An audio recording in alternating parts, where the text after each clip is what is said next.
নমস্কাৰ, এই মুহূৰ্তত আহি পৰিছে আজিৰ কেইবাটাও গুৰুত্বপূৰ্ণ খবৰ। দৰ্শকসকল, এনেধৰণৰ খবৰসমূহ নিতৌ চাবৰ কাৰণে চেনেলটো ছাবস্ক্ৰাইব কৰি ভিডিঅ'টোত এটা লাইক কৰি দিব।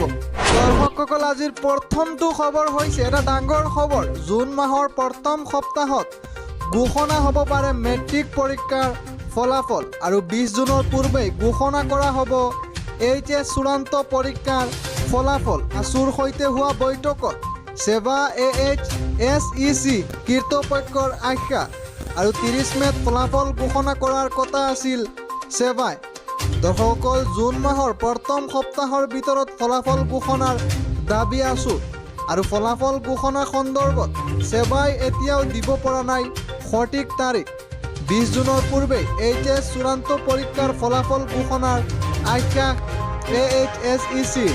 দৰ্শকসকল, পৰীক্ষাৰ ফলাফলসমূহ ত্ৰুটিবিহীনভাৱে ঘোষণা কৰিবলৈ আহ্বান আছুৰ আৰু আছুৱে জনোৱা দাবীসমূহ মানি লৈছে সেৱাৰ কৰ্তৃপক্ষই। দৰ্শকসকল, বানপানী গুণোৎসৱৰ বাবে বাতিল হোৱা এইচএছৰ পৰীক্ষাসমূহ 28 মেৰ পৰা অনুষ্ঠিত হ'ব। দৰ্শকসকল, আজিৰ 2 নম্বৰ খবৰটো হৈছে এটা ডাঙৰ খবৰ।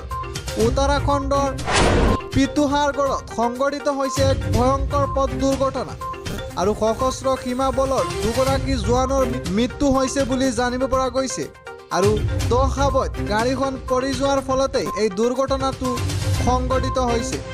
সোমবাৰে জোৱান দুজনে দিদিহাটৰ পৰা খালস্থিত তেওঁলোকৰ শিৱৰলৈ গৈ থকা অৱস্থাত লালগাটি অঞ্চলত তেওঁলোকৰ গাড়ীখন দুৰ্ঘটনাত পতিত হয় আৰু মঙলবাৰে স্থানীয় আৰক্ষীয়ে এই কথা জনায়। দৰ্শকসকল, দুৰ্ঘটনাটোত মৃত্যু হোৱা জোৱান দুজনক ক্ৰমে মনোজ পন্ত আৰু কৰণ সিং বুলি চিনাক্ত কৰিছে আৰক্ষীয়ে। দৰ্শকসকল, আজিৰ 3 নম্বৰ খবৰটো হৈছে এটা ডাঙৰ খবৰ। শীঘ্ৰে GSTৰ আওতালৈ অহাৰ সম্ভাৱনা পেট্ৰল আৰু ডিজেল। দৰ্শকসকল, GSTৰ আওতালৈ আহিলেই পেট্ৰল ডিজেলৰ মূল্য হ্ৰাস পোৱাৰ সম্ভাৱনা আৰু পেট্ৰল ডিজেলৰ মূল্য GSTৰ আওতালৈ আহিব লাগে বুলি ক'লে পেট্ৰলিয়াম মন্ত্ৰী ৰামেশ্বৰ তেলীয়ে। দৰ্শকসকল, পেট্ৰল ডিজেলৰ মূল্য GSTৰ আওতালৈ আহিব লাগে বুলি ক'লে পেট্ৰলিয়াম মন্ত্ৰী ৰামেশ্বৰ তেলীয়ে আৰু GST কাউন্সিলত এই বিষয়ে বিতংক আলোচনা হৈছে বুলি জানিব পৰা গৈছে আৰু বিত্তমন্ত্ৰী নিৰ্মলা সীতাৰমণেও পেট্ৰল ডিজেলৰ GSTৰ আওতালৈ আহিব লাগে বুলি কৈছিল আৰু বিজেপি শাসিত ৰাজ্যই ইচ্ছামতে পেট্ৰল ডিজেলৰ দাম বৃদ্ধি কৰে আৰু GSTৰ আওতালৈ আহিলে সমগ্ৰ দেশত এটাই দাম হ'ব পেট্ৰল আৰু ডিজেলৰ।